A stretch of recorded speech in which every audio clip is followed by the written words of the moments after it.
Potter's Journal 2017. What's going on in the studio today? It's Plates Day.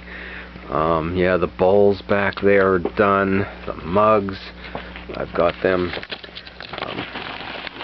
drying with the handles all lined up inside.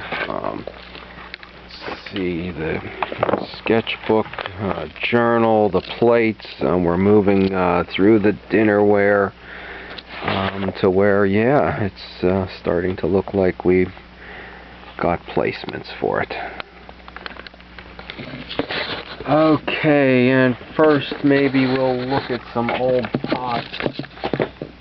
Let's see, last fall my niece came into the studio, my apprentice. She'll be back here again this year. She did the decorating on the smaller plates I made. Going back to '81, I used to do a series for holiday sales, and that went along real well until suddenly I did too many and didn't sell them, and that kind of came to the end of that. Returning to pottery last year, the new ones just don't seem to have the life yet that the old pieces have. And going way back, we found these when I did the studio escape last summer in the old truck body. I do seem to remember using these once. I do remember using these once, and they seem to really elevate the meal to a memorable occasion. Some of them also went as far as these did too.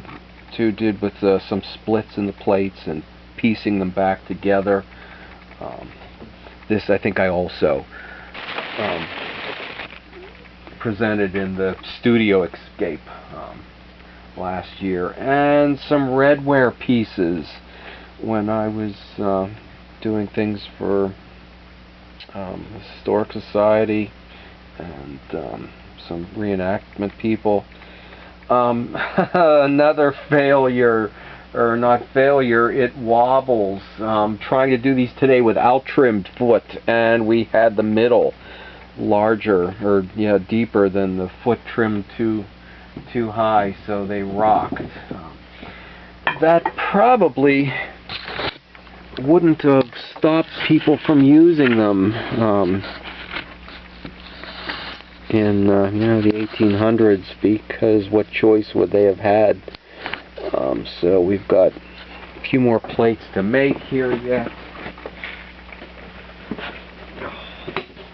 It has finally warmed up a little bit so that I'm at least not out here with a coat on today, and there's no ice in the water bucket.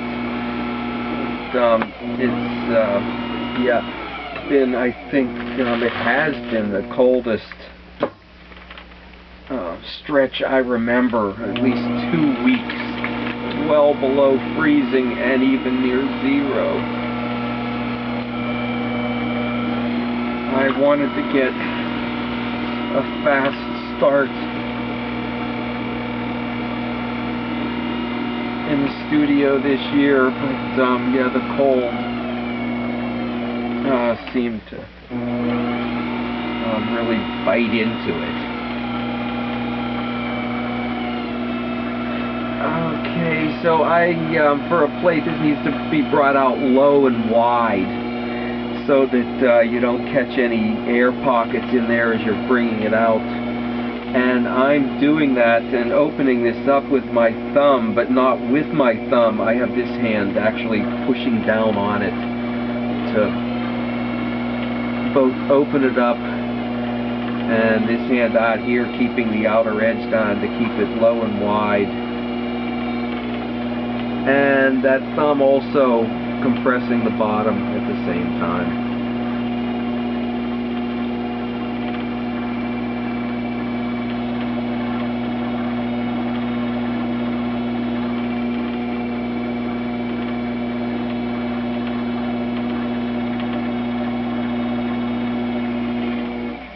And I'm bringing it out to a certain place on the bat to where, yeah, this tool, there's the space between that and the end of the bat, and it's probably a good spot to check the thickness.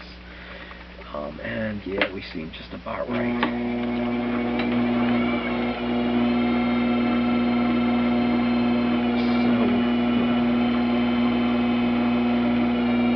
That out now.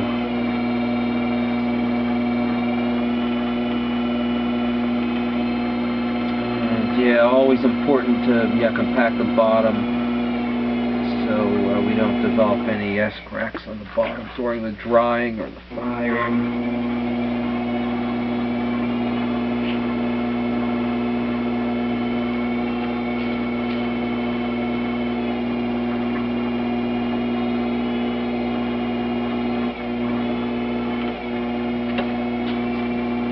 The plate being a very technical piece. A lot of this I do with the rib.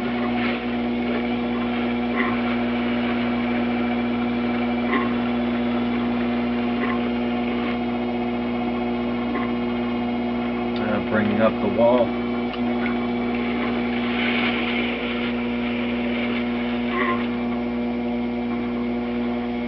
And a bit of an undercut.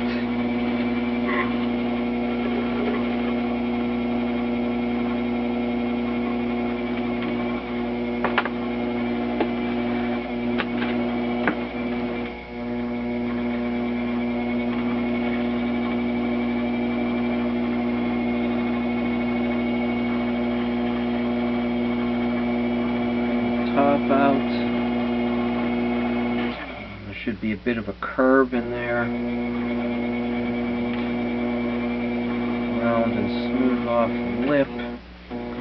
On the bottom, if you do it with your fingers, it leaves it bumpy and rough with the fingers and the sponge. If you do it with a rib, there's always a spot in the middle where it's a bit rough. So I put the rib on the sponge.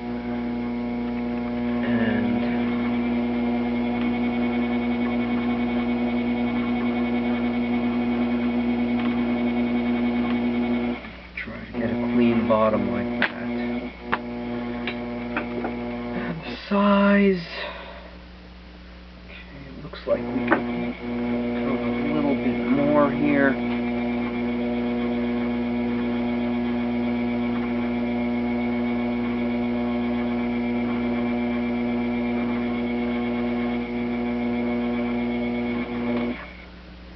And I'm putting two little lines to catch the gray glazes, supporting that with a finger underneath.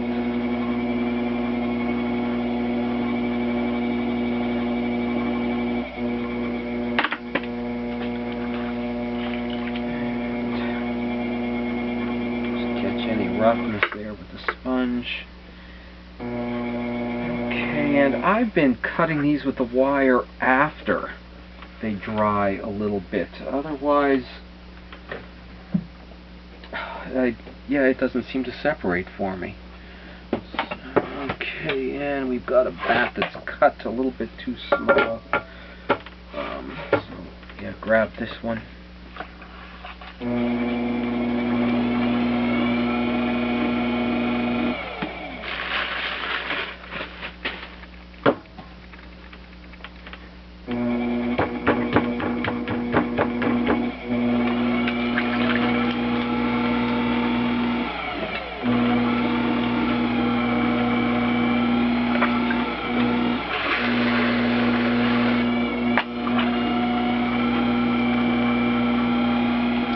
Yeah, I wanted to jump right into this year's production, and it didn't seem like I was getting anywhere.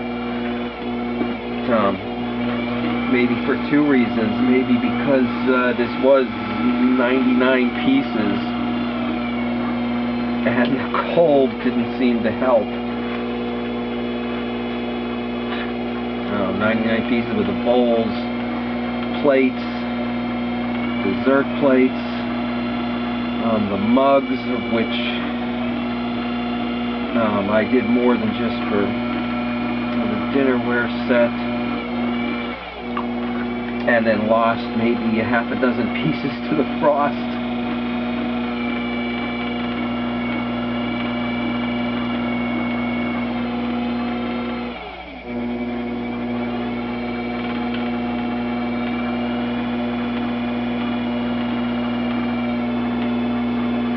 But yeah, very technical,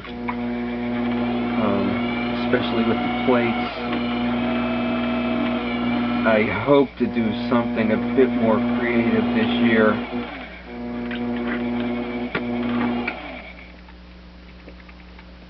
But I just spent a lot on supplies, so first we've got to, pay for the supplies.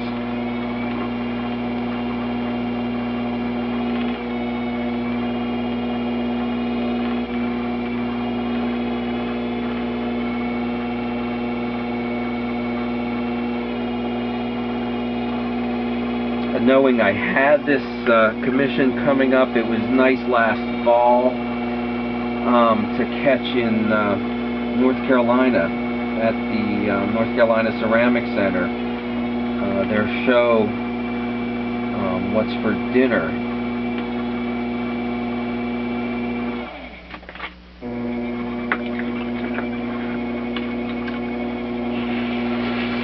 And seeing the pieces, both traditional and contemporary, using different types of clay, different firing methods.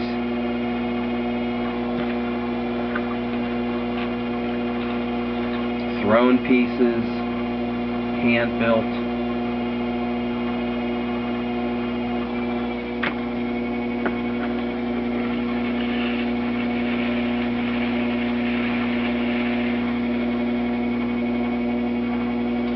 Okay, and I bring that up to above the height of the rib, and try to leave it a bit thicker on the top than the bottom, so that when I bring it out, and we still need to get an undercut here.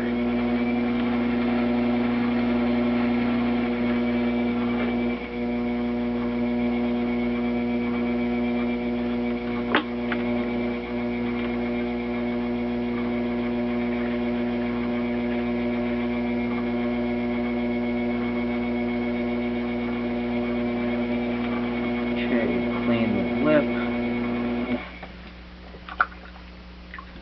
and then the bottom.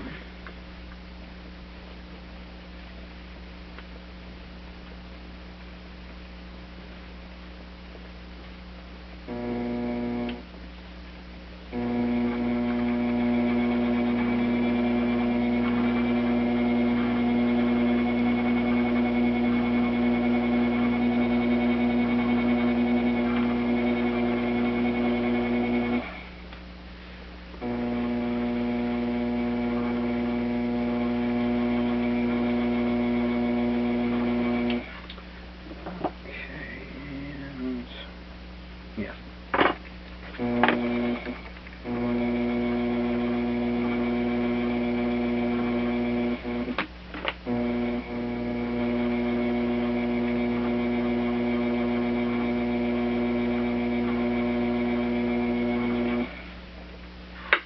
Okay.